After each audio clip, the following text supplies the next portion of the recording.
Hello बच्चों, कैसे हो सभी। आज हम देखेंगे क्लास 6 का हिस्ट्री चैप्टर नंबर 3 आरंभिक नगर को पढ़ेंगे। तो चलिए देखते हैं। पुराने भवन का संरक्षण। जसपाल और हरप्रीत अपने घर के पास की गली में क्रिकेट खेल रहे थे। अब इसमें देख लो, जसपाल और एक हरप्रीत है। दोनों अपने पास वाली गली में क्या खेल रहे थे, क्रिकेट खेल रहे थे। उन्होंने देखा कि कुछ लोग खंडहर घर की तारीफ कर रहे हैं। जैसे वो हमेशा क्या कहा करते थे, भूतहा घर कहा करते थे। कुछ गली के जो बच्चे थे वो क्या कहा करते थे, उसे भूतहा घर कहा करते थे। एक ने कहा कि इसकी वास्तुकला को देखो। वास्तुकला मतलब क्या होता है? वास्तुकला मतलब जो किस टाइप के घर बनाए गए हैं, उसमें किस टाइप की कलाकारी की गई है, ठीक है, उसे हम बोलते हैं वास्तुकला। और उसमें क्या आपने कहीं लकड़ी पर इतनी सुंदर नक्काशी देखी है? दूसरा बोलता है कि नक्काशी मतलब जो हम उस पर नक्काशी करते हैं, नए नए जो फूल बनाते हैं या और भी कुछ कुछ उस पर हम नया नया चीज़ बनाते हैं। दूसरी महिला ने कहा, हमें मंत्री जी के बारे में इसे पत्र लिखकर बताना चाहिए। इतनी खूबसूरत घर को सुरक्षित रखने के लिए इसकी मरम्मत कराने की व्यवस्था करें। वो लोग आपस में बात कर रहे हैं। अब यह सुनकर जसपाल और हरप्रीत सोचने लगते हैं, अरे इस पुराने खंडहर से लोगों को इतना लगाव क्यों हो सकता है, ठीक है। तो उसके बारे में सोचते हैं। तो वही है कि अब इस कहानी में हम जानेंगे कि वो जो पुराने घर हैं उनसे लोगों को लगाव क्यों है, ठीक है, उनका संरक्षण क्यों करना ज़रूरी है। तो इसमें हम देखते हैं। चलो, ये कहानी है एक हड़प्पा की कहानी है, ठीक है। अक्सर पुरानी इमारत अपनी कहानी बताती हैं। जो पुरानी जो इमारतें हैं वो क्या करती है, अपनी अपनी कहानी बताती है कि पहले के ज़माने में क्या हुआ करता था और आज क्या है, वो अपनी कहानी बताया करती हैं, ठीक है। लगभग 150 साल पहले जब पंजाब में पहली रेलवे लाइन, ठीक है, पहले रेलवे लाइन बिछाई जा रही थी, तो इसमें काम में जुटे इंजीनियरों को अचानक हड़प्पा पुरास्थल मिला, ठीक है। जब वो लाइन बिछा रहे थे, रेलवे लाइन बिछा रहे थे, तो उन्हें क्या एक हड़प्पा पुरास्थल मिलता है जो आधुनिक अभी क्या है, अभी वर्तमान में कहाँ में है, ये पाकिस्तान में है। हड़प्पा अभी पाकिस्तान में है। पहले उस समय में क्या हुआ करता था, पंजाब का जो वाला एरिया था वो आधा अभी जितना इंडिया में है वो अभी उस आधा उधर उतना पाकिस्तान में भी है। तो उस समय ये अभी क्या है, हड़प्पा पाकिस्तान में है अभी वर्तमान में। उन्होंने सोचा कि यह एक ऐसा खंडहर है जहाँ से अच्छी ईंटें मिलेंगी। अब देखो, जब उन्होंने देखा कि भाई ये पूरा स्थल है और इससे क्या निकल रहा है, ईंटें निकल रहे हैं। तो अब कहा कि अरे हमें जो रेलवे लाइन बिछाने के लिए हमें ईंटें लाने ही पड़ेंगे, तो चलो हम यहीं से ईंटें हम निकाल लेते हैं। तो उन्होंने क्या किया, यह सोचकर खंडहर से बहुत सारे ईंटें उखाड़ लिए। अब उन्होंने वहाँ से ईंटें उखाड़ लिए जिससे उन्होंने रेलवे लाइन बिछाई। और इस तरह से क्या हुआ, उन्होंने कई इमारतें नष्ट कर दी। मतलब उसके अंदर जो भी बहुत सारे इमारत थे, घर बनाए गए थे, अब उन्होंने वहाँ से ईंटें उखाड़ लिए। अब बहुत सारे ऐसी इमारत नष्ट हो गई। उसके बाद लगभग 80 साल पहले पुराविदों ने इस स्थल को ढूंढा। उसके बाद क्या होता है, 80 साल बाद जब वो लाइनें बिछा तो ली गई और कोई बिछा ली गई, कोई बात नहीं, हमें पता भी नहीं चला।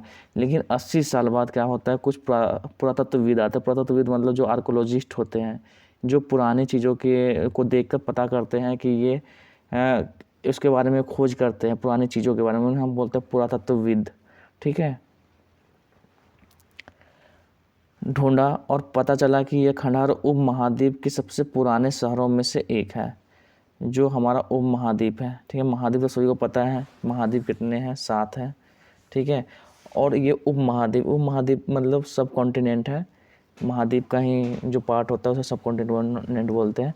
तो इसमें क्या है, चूँकि इस नगर की खोज सबसे पहले हुई थी, इसलिए बाद में मिलने वाले इस तरह के सभी पुरास्थलों में जो इमारतें और चीज़ें मिली उन्हें हड़प्पा सभ्यता के इमारतें कहा गया। अब हड़प्पा सभ्यता किस लिए कहा गया, यहाँ पे एक क्वेश्चन उठता है कि जो पहले जब हमने क्या किया था कि बहुत सारे यहाँ पे नगर तो बहुत सारे मिले, लेकिन सबसे पहला जो नगर मिला था वो हड़प्पा मिला था। इस कारण से हम इस सभ्यता को, जो यहाँ पे जो सभ्यता थी पहले, जो अब नहीं है, मतलब पुराने में हुआ करती थी, ठीक है। जैसे हमने वहाँ पे खुदाई की तो हमें पता चलता है कि यहाँ पे पहले नगर हुआ करता था और जो नगर हमने पहली बार खोजा था वो हड़प्पा था। इसलिए हमने क्या कहा, इसे हड़प्पा सभ्यता के नाम से जाना गया, ठीक है। आपसे ये क्वेश्चन पूछ सकता है कि हड़प्पा सभ्यता इसे क्यों कहा गया, तो पहले यहाँ पे जो नगर मिला था वो कौन सा मिला था? हड़प्पा मिला था, जिस कारण से हम इसे हड़प्पा शहर के नाम से, हड़प्पा सभ्यता के नाम से जानते हैं। ठीक है, इन शहरों का लगभग निर्माण कब हुआ था? 4700 साल पहले। इसमें क्या हुआ था? 4700 साल यहाँ पे पहले यहाँ पे क्या हुआ था? यहाँ पे इसका निर्माण हुआ था। अब आगे आते हैं, हम देखते हैं प्राय पुरानी इमारतों को तोड़कर उसकी जगह नए भवन बनाए जाते हैं। क्या तुम्हें लगता है कि पुरानी इमारतों को सुरक्षित रखना चाहिए? अब ये क्वेश्चन है कि हम क्या करते हैं कि पुरानी भवनों को तोड़ देते हैं, नई बनाते हैं। तो हमें क्या लगता है कि भाई पुरानी जो इमारतें उनको संरक्षण करना चाहिए। चलो आते हैं, इसको देखते हैं। इन नगरों की विशेषता क्या थी? अब जो हड़प्पा सभ्यता था, यहाँ पे जो मिला है, बहुत सारे नगर मिले, इसमें क्या क्या था चलो देखते हैं। इन नगरों में से कई को 2 और या उससे ज़्यादा हिस्सों में विभाजित किया गया था। अब 2 से ज़्यादा हिस्सों में ये विभाजित है ये नगर। ठीक है, पश्चिमी भाग छोटा था, कुछ इसके भाग पश्चिमी जो भाग थे छोटे थे, लेकिन ऊंचाई पर बना हुआ था, ऊंचाई पर बनाए गए थे। पूर्वी भाग हिस्सा बड़ा था, लेकिन ये निचले इलाके में बना हुआ था। ऊंचाई वाले भाग को क्या कहते थे? पुरातत्वविद ने नगर दुर्ग कहा। ऊंचाई वाले भाग, यही क्वेश्चन आता है कि जो हमारा हड़प्पा सभ्यता था वो कितने भागों में विभाजित था? 2 भागों में विभाजित था, एक था ऊपरी हिस्सा, एक था निचला हिस्सा। ऊपरी वाला जो हिस्सा था उसे क्या बोल देते हैं हम? नगर दुर्ग कहा जाता था। ऊपरी वाले हिस्से को क्या कहते हैं? नगर दुर्ग कहा जाता था। ठीक है, और नगर दुर्ग, और जो निचला हिस्सा था उसे क्या बोलते थे हम? नगर कहा जाता था, निचला नगर कहते थे। ठीक है, निचले हिस्से को बस निचला नगर। आगे आते हैं, दोनों हिस्से की 4 दीवारियाँ पक्की ईंटों की बनाई जाती थी। अब देखो ये दोनों हिस्से हैं, अलग अलग हिस्से हैं। 4 दीवारियाँ जो बनी होती थी पक्की हुई ईंटों के बनाई जाती थी। इसकी ईंटें इतनी पक्की इसकी ईंटों इतनी अच्छी पक्की थी कि हज़ारों साल बाद आज तक उनकी दीवारें खड़ी रही। मतलब 1000 साल बाद अभी तक खड़ी है।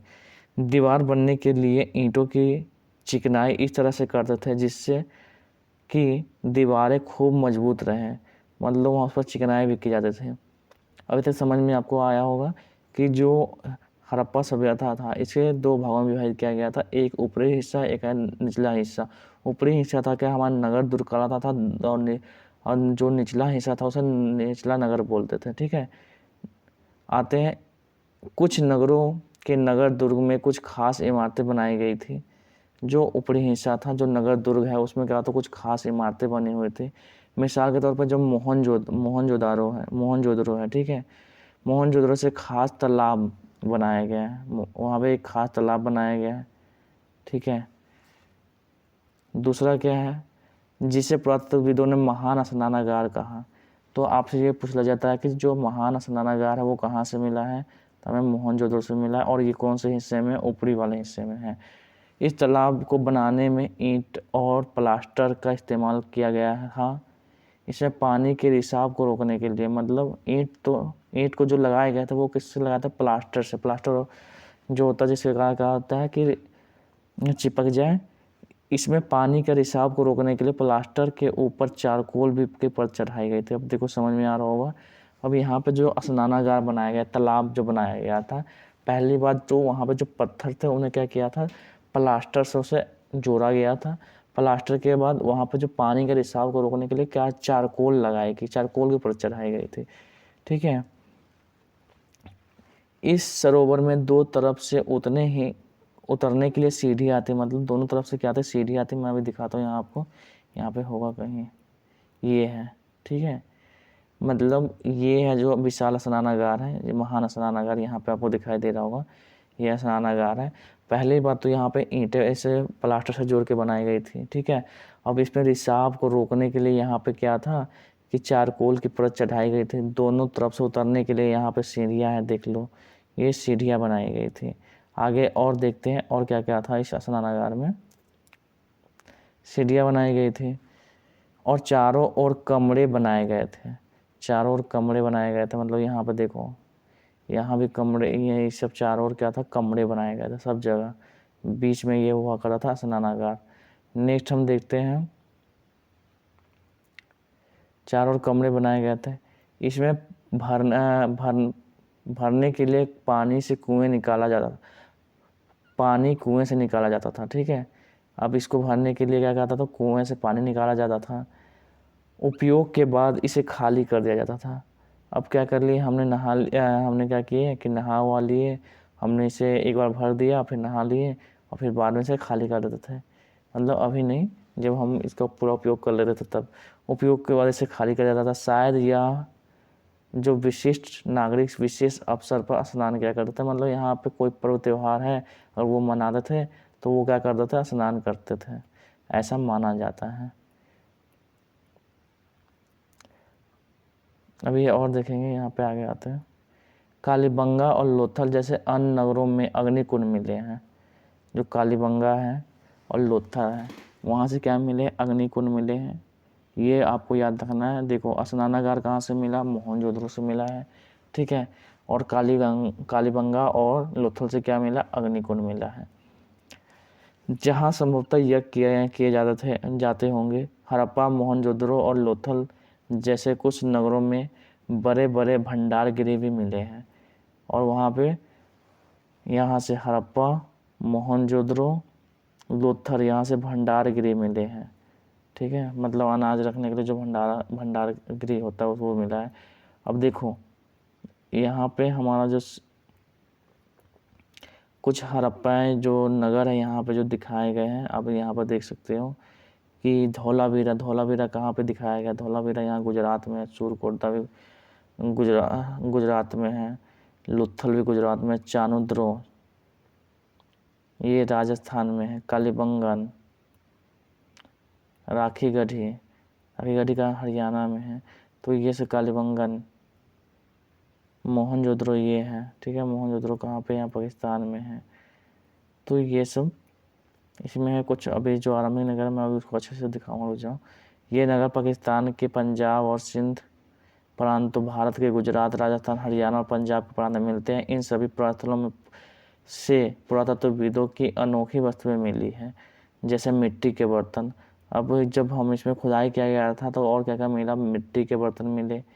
मिट्टी के जो बर्तन थे वो कैसे थे, लाल रंग के पर काले रंग के चित्र बने हुए थे। लाल रंग के हैं और उन पे काले रंग के चित्र बने हुए थे। पत्थर के बाट भी मिले हैं, ठीक है। मोहर मिले, मनके मिले, तांबे मिले, तांबे के उपकरण और पत्थर के लंबे ब्लेड आदि भी मिले हैं। चलो आगे हम देखते हैं। हमने महान स्नानागार देख लिया था। अब यहाँ पे क्या क्या है इसे देखते हैं।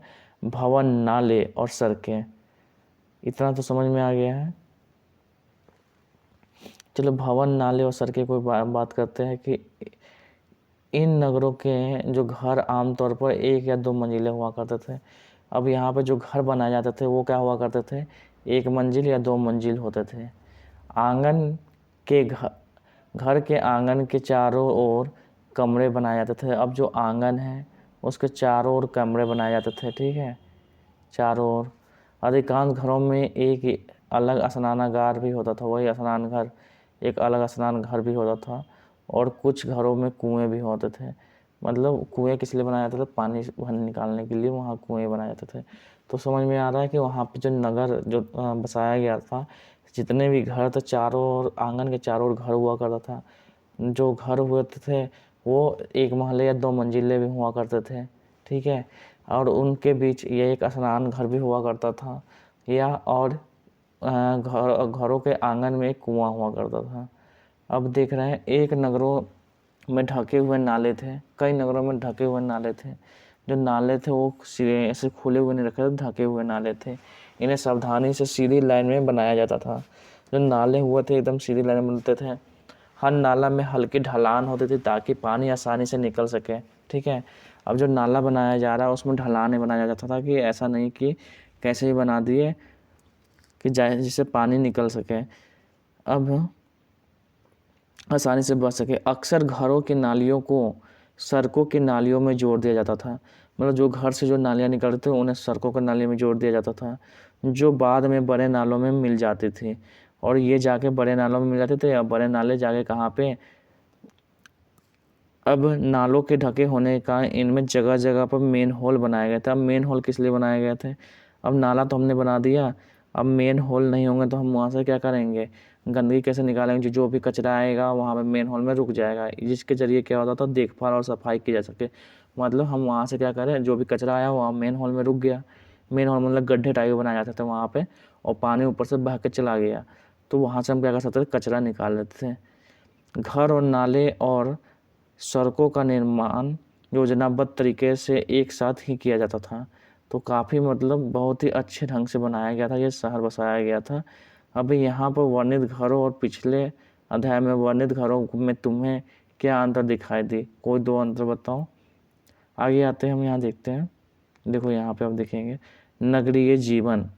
अब वहाँ का नगरीय जीवन कैसा था उसको हम देख लेते हैं। हड़प्पा के नगरों में बड़ी हलचल रहा करते थे। यहाँ पर ऐसे लोग रहे होंगे जो नगर की खास इमारतें बनाने की योजना में जुटे रहते होंगे।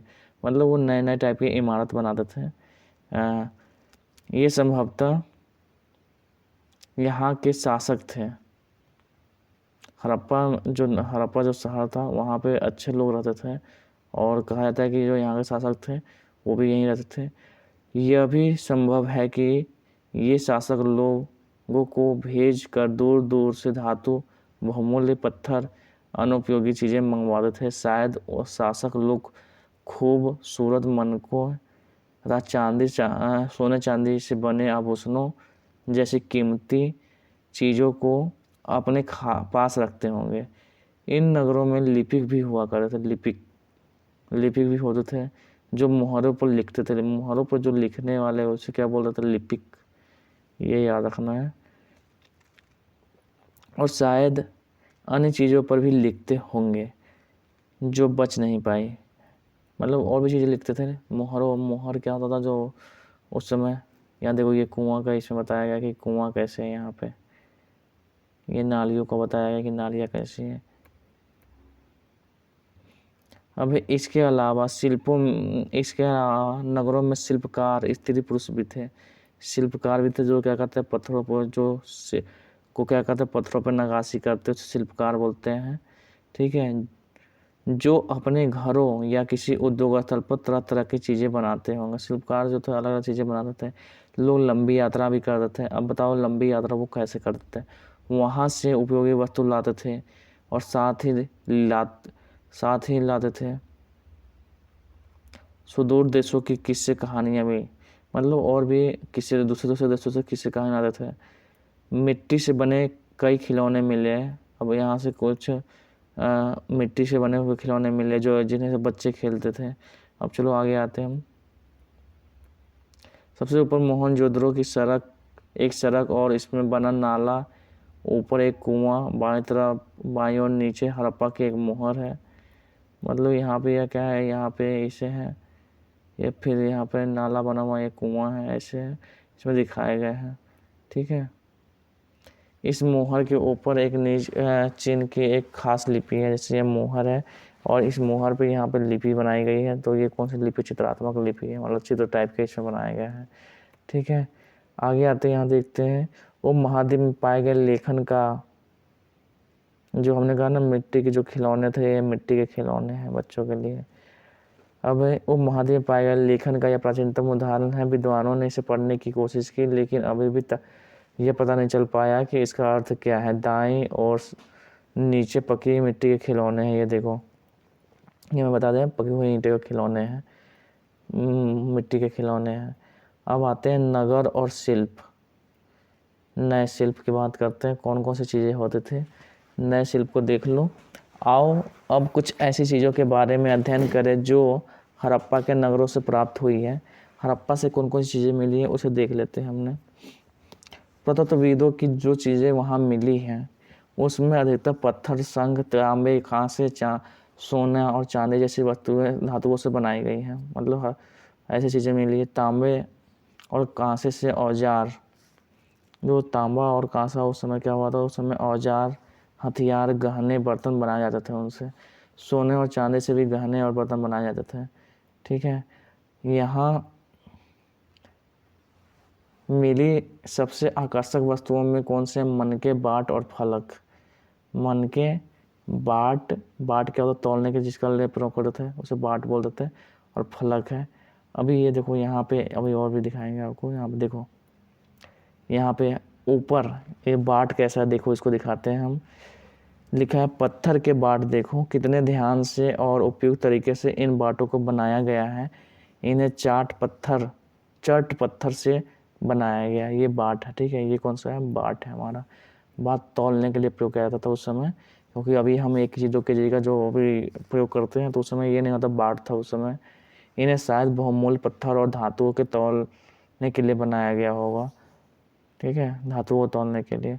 मध्य में जो है ये वाला देखो, इसको देखो यहाँ, ये है, ये क्या है, इनमें है मनके, ये मनके हैं। ठीक है, इनमें से कई कार्नेलियन पत्थरों से बनाए गए, जो कार्नेलियन पत्थर है उनसे ये मनके बनाए जाते थे।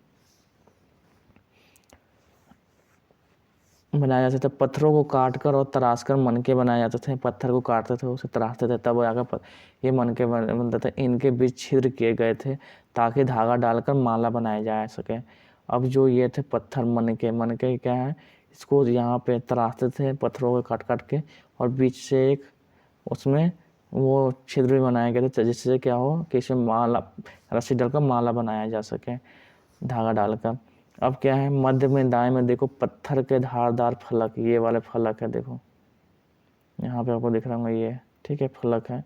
अब इसका प्रयोग कहाँ होता था, इसको देख लो कि पत्थर के धारदार फलक है, यहाँ फलक है, मतलब धारदार किसी चीज़ को काटने उठने के लिए इसको बनाए जाते थे। अब हड़प्पा सभ्यता के लोग पत्थर की मोहर बनाते थे। इन आयताकार मोहरों पर समांतर जानवरों के चित्र मिलते हैं।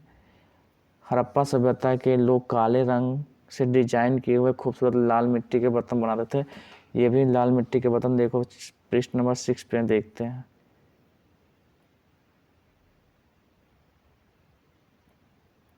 मिट्टी के बर्तन इसमें नहीं दिए, लाल मिट्टी के बर्तन है, वो किसी दूसरे में है, पेज नंबर 6, मतलब पहले, इससे पहले वाले में है, और 6 में। चलो आगे चलते हैं, हम देखते हैं। नीचे दाएं कढ़ाईदार वस्त्र, एक महत्वपूर्ण व्यक्ति के पत्थर से बनी मूर्ति जो कि मोहनजोदड़ो से मिली है। इसमें जो उसने कढ़ाईदार वस्त्र पहने दिखाया गया। इसमें देखो कढ़ाईदार वस्त्र पहने ये दिखाया गया। अब ये कौन सी मूर्ति है इसको भी देख लेते हैं। ये वाली देखो, ये जो मूर्ति है ये किससे मिली है, मोहनजोदड़ो से मिली है ये वाली मूर्ति। इसे हम किसी को बोलते हैं योगी की प्रतिमा, इसे बोलते हैं योगी की प्रतिमा, मतलब ये क्या है, योगी है। इसने क्या किया, और इसने क्या है, अपना आँख थोड़ा बंद मुद्रा में रखा है, और हम कह सकते हैं माइंडफुलनेस एक्टिविटी कर रहा है। ठीक है, मतलब आँख बंद की मुद्रा में है। फिर उसने यहाँ पे दाढ़ी का अंकन है, ये देख लो, मतलब दाढ़ी बनाए गए हैं, लेकिन इसके मूंछ नहीं है। ठीक है, दाढ़ी का अंकन है। और यहाँ पे क्या है, ये साल ओढ़े हुए हैं। ये योगी की जो मूर्ति है ये साल ओढ़े हुए है। ठीक है, तो इतना याद रखा कि मोहनजोदड़ो से कौन सी मिली, एक योगी की मूर्ति मिली है जो कि उसका आँख बंद वाली मुद्रा में है, और उस पर दाढ़ी का अंकन है, उसके चेहरे पर मूंछ का अंकन नहीं है, और उसने क्या एक साल ओढ़े हुआ है, और साल पे क्या है, उसके बहुत सारी कलाकारी की गई है। अब आते हैं हम यहाँ पर देखते हैं, 7000 साल पहले मेहरगढ़ से कपास की खेती होती है। मेहरगढ़ से कपास की खेती पता चला कि मेहरगढ़ से कहाँ से होती थी, कपास की खेती होती थी। मोहनजोदड़ो से कपड़े के टुकड़े के अवशेष मिले हैं। कपड़े के जो टुकड़े हैं कहाँ से मिले, मोहनजोदड़ो से मिले हैं। एक फूलदान के ढक्कन तथा कुछ अन्य तांबे के वस्तु चिपके हुए भी मिले हैं। मतलब ये सब बहुत सारी चीज़ें मिली। चलो आगे आते हैं, देखते हैं। जो ये वाला जो मैं अभी बताया, इसी को यहाँ पर देखो, यहाँ पर दिखाया गया है कि अधिकांश वस्तु के डिजाइन निर्माण विशेषज्ञों द्वारा किया गया। विशेषज्ञ उसे कहते हैं जो एक खास चीज़ को बनाने के लिए खास प्रशिक्षण है, तो उसे विशेषज्ञ बोलते हैं। फिर 26 पर चित्र देखो, मूर्ति का चेहरा कितना आकर्षक ढंग से बनाया गया है, जो योगी की प्रतिमा है। इसमें दाढ़ी कितनी अच्छी तरह से दर्शाया गया है, ये किसी विशेषज्ञ मूर्तिकार का ही काम है। इसमें ये सब बताया गया है। आगे देखते हैं। हर व्यक्ति विशेषज्ञ नहीं होता सकता। हमें पता नहीं है कि क्या सिर्फ पुरुष ही ऐसे कामों में प्रशिक्षण हासिल करते थे या फिर महिलाएं ही, शायद कुछ महिलाएं और पुरुष ही इस काम में दक्ष थे। मतलब कोई अब जरूरी नहीं है कि केवल पुरुष ही करते हैं, महिला और पुरुष दोनों में से कोई भी हो सकता है। फेयंस, फेयंस क्या है इसको हम एक बार देख लेते हैं। पत्थर और शंख प्राकृतिक तौर पर पाए जाते हैं, लेकिन फेयंस को कृत्रिम रूप में, जो शंख होता है वो प्राकृतिक तौर पर पाया जाता है, लेकिन जो फेयंस है ये कृत्रिम रूप से तैयार किया जाता है। मतलब कृत्रिम रूप से क्या, हम खुद बनाते हैं। इसमें क्या होता है, बालू और स्फटिक पत्थरों का जो चूर्ण को गोंद में मिलाकर, फेयंस क्या करते हैं, बालू और पत्थर को गोंद में मिलाकर उनसे वस्तुएं बनाई जाती हैं। उसके बाद उन वस्तुओं पर चिकनी परत चढ़ाई जाती है। इस चिकनी परत के रंग प्राय नीले और हल्के समुद्री हरे होते हैं। अब है तो इसी को हम फेयंस बोलते हैं। फेयंस क्या होता है, ये कृत्रिम तरीके से बनाया जाता है। और कैसे बनाया जाता है, जो बालू और या स्फटिक पत्थर के चूर्ण को गोंद में मिलाकर बनाया जाता है। और इस पे क्या होता है, कुछ रंग चढ़ाई जाती है जो कि समुद्री हरे कलर की होती हैं या नीले कलर की होती हैं। ठीक है, अभी फेयंस से क्या क्या बनाए जाते हैं, फेयंस से मनके, ठीक है, चूड़ियाँ, बाले जो हाथ में पहनते थे, छोटे बर्तन आदि बनाए जाते हैं। ठीक है, ये फेयंस के लिए। कच्चे माल की खोज, कच्चा माल, अब इन्होंने कच्चा माल उन पदार्थों को कहते हैं जो प्राकृतिक रूप से मिलते हैं और उसे क्या करते हैं, फिर किसान या पशुपालक उसका उत्पादन करते हैं या लकड़ी या धातुओं को इस प्रकार, मतलब जो कच्चा माल क्या होता है, हम उसे मशीन में प्रयोग करके कुछ नया चीज़ बनाते हैं तो हमारा कच्चा माल होता है। ठीक है, जिससे बर्तन कताई या बुनाई करके बनाता है। हर पास में लोगों को कई चीज़ें वहीं मिलती थी, लेकिन तांबा, लोहा, चांदी, सोना, बहुमूल्य पदार्थ हमें दो कहीं अलग अलग से लाना पड़ता था। ठीक है, वो यहाँ पे नहीं था। अब है इसमें बताया गया कि जो तांबे का आयात वो कहाँ से करते थे, तो तांबा था वो लाते थे राजस्थान से। यहाँ तक कि पश्चिमी एशियाई देश ओमान से भी तांबे का आयात किया जाता था। तांबा कहाँ से, राजस्थान और ओमान से लाया जाता था। फिर उसके बाद कांसा बनाने के लिए तांबे के साथ मिलाई जाने वाली धातु टीन के का आयात आधुनिक तौर पर ईरान से, जो टीन का था, टीन का प्रयोग कहाँ से, ईरान, अफगानिस्तान से उसमें मंगाया जाता था। सोने का आयात कहाँ से करते थे, सोना का जो सोना है उसका आयात वो कर्नाटक से करते थे। बहुमूल्य पत्थरों का आयात कहाँ से करते थे, गुजरात से करते थे। गुजरात, ईरान, अफगानिस्तान से ये सब किया जाता था। आगे आते हैं, हम देखते हैं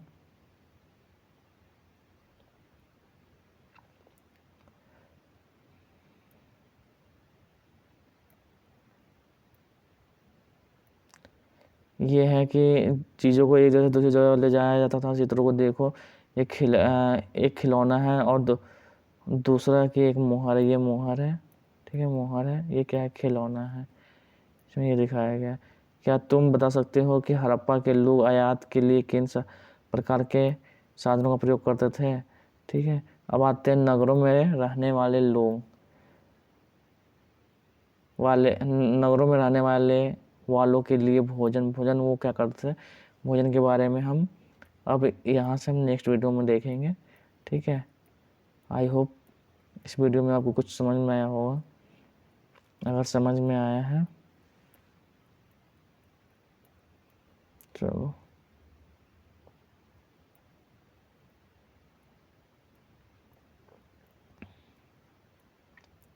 फिर इसके में बाद में क्या होता है, लास्ट में इनका अंत हो जाता है।